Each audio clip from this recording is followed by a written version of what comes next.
La paix est d'abord la paix chrétienne alors du coup, annonçons la paix chrétienne qui est une notion qui dépassera toujours de toute façon largement l'absence de guerre ou de conflit.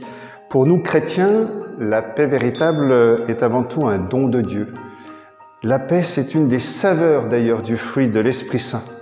La paix, elle trouve son origine dans l'amour incommensurable de Dieu pour l'humanité, un amour qui se manifeste pleinement dans la vie, la mort et la résurrection du Christ.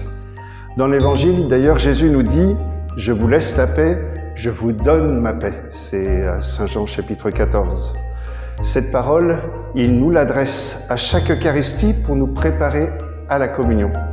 Ainsi, chaque chrétien appelé à être témoin de cette paix doit chercher à la vivre absolument dans son quotidien. Cela implique d'abord une réconciliation avec soi-même et avec Dieu. Ensuite, le chrétien est appelé à être un artisan de paix à travers ses paroles, ses actions, ses choix. Jésus nous exhorte à aimer même nos ennemis, à prier pour ceux qui nous persécutent, à chercher à construire les ponts là où les murs de l'incompréhension nous séparent. La paix chrétienne n'est donc pas une paix passive, on l'entend bien, Elle nous pousse à la justice, à la solidarité, à la réconciliation.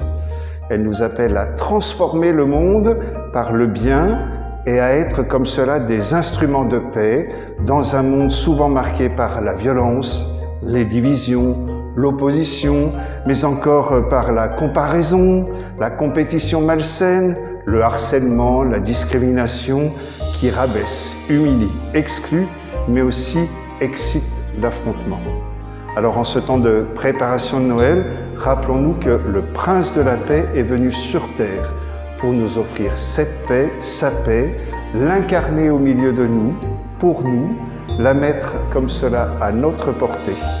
À nous désormais donc d'être des témoins actifs de cette paix, non seulement par nos paroles, mais surtout donc par nos actes. Que la paix du Christ soit avec vous.